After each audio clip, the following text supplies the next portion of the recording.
Hey guys, I'm Rich from NeoWin. Today we're unboxing the Lenovo ThinkPad X280. Okay, so this device has a 12.5-inch display. It's supposed to be super light, super durable. All ThinkPads are tested to be shockproof and all that good stuff. This was announced at CES among a ton of other ThinkPads. Um, it was ahead of CES, and then they announced the X1 ThinkPads at CES. So I'm also reviewing the X1 Carbon at the moment. This is a standard laptop form factor, otherwise it would be branded as a ThinkPad Yoga. All right, so let's just get this box open.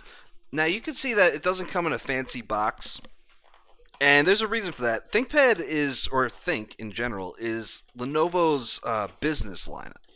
Whoops, this is upside down. It's their business lineup. So this is meant, the lack of a pretty box is meant to please IT people. They can be easily stacked on a rack. And most of the time, people who use these things aren't ever going to see the box. If you go and buy, say, a Lenovo Yoga 920, it actually comes in a pretty box because that's a consumer brand. Now, we have the ThinkPad here. Let's see what else is in the box before we go any further, because there is stuff in here. Basic box, like I said.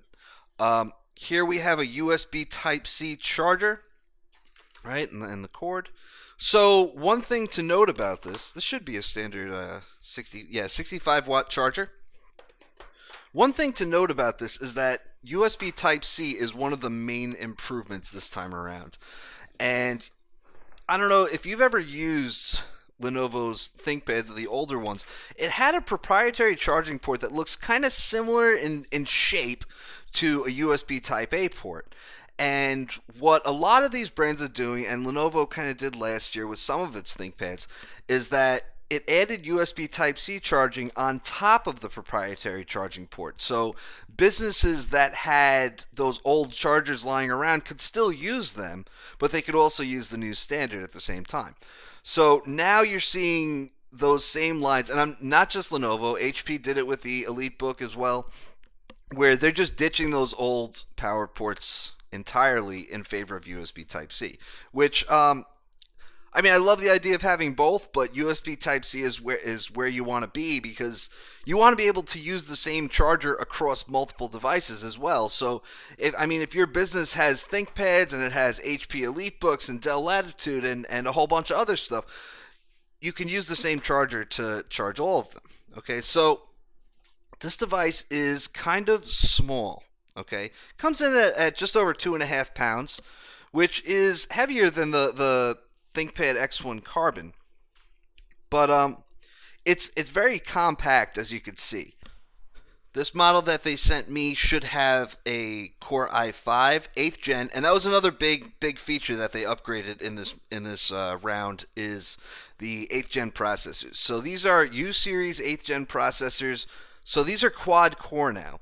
7th gen and previous were dual core, and the U series is what you'll find in most ultrabooks, convertibles, stuff like that. So those have always historically been dual core, and now they're finally quad core, which means it means quite a bit actually for a lot of different workloads.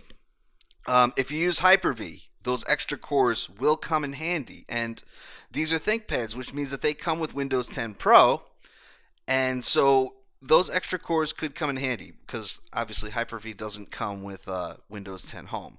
16299.309, that's pretty good. 8 gigs of RAM, there should be 512 gigs of storage in here.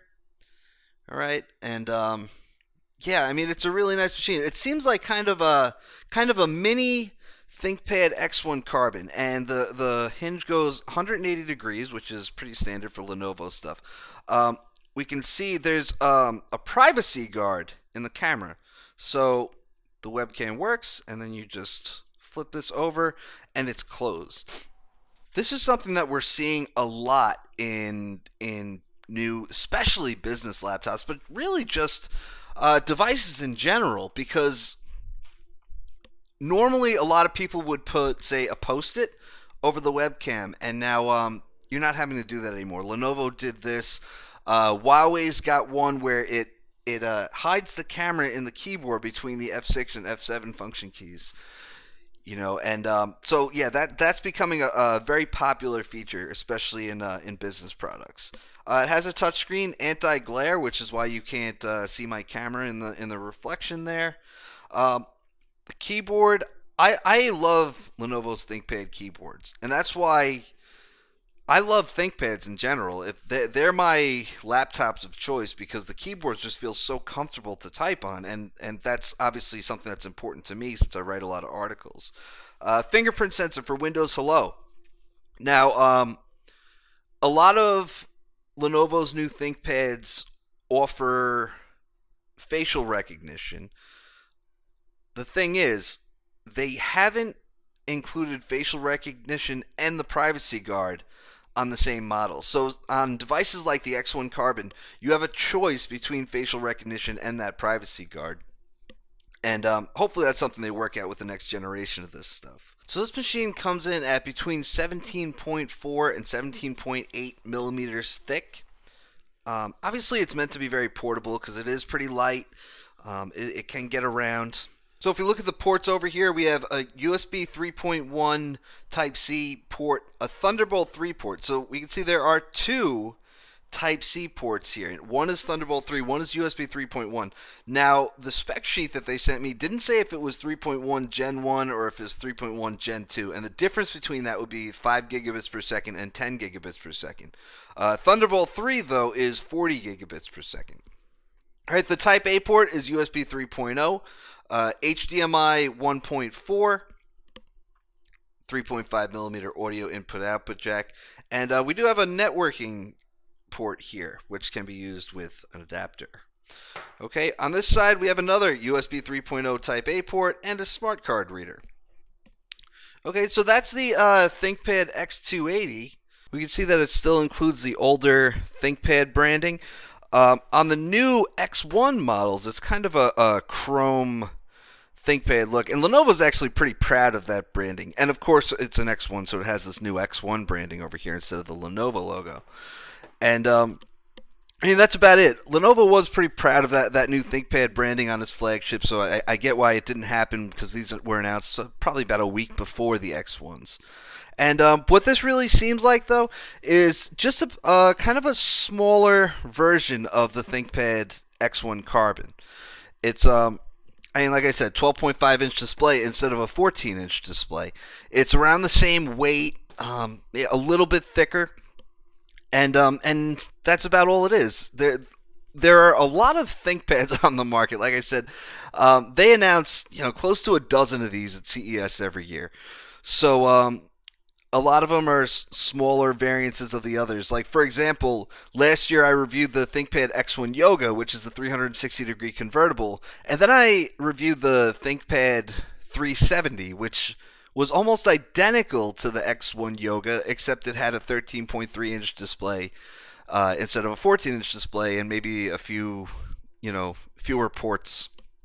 But yeah, that's great, because another thing that I love about the ThinkPad lineup is that they do have lots of ports. 2 USB Type A ports, 2 Type C ports, and I don't see myself running out and wishing I had an extra one, because that does happen on some machines that only have 1 Type A port or something. Anyway, guys, that's it. I'll have a review in a few weeks, and should be pretty good. I'm Rich from NeoWin. Have a great night.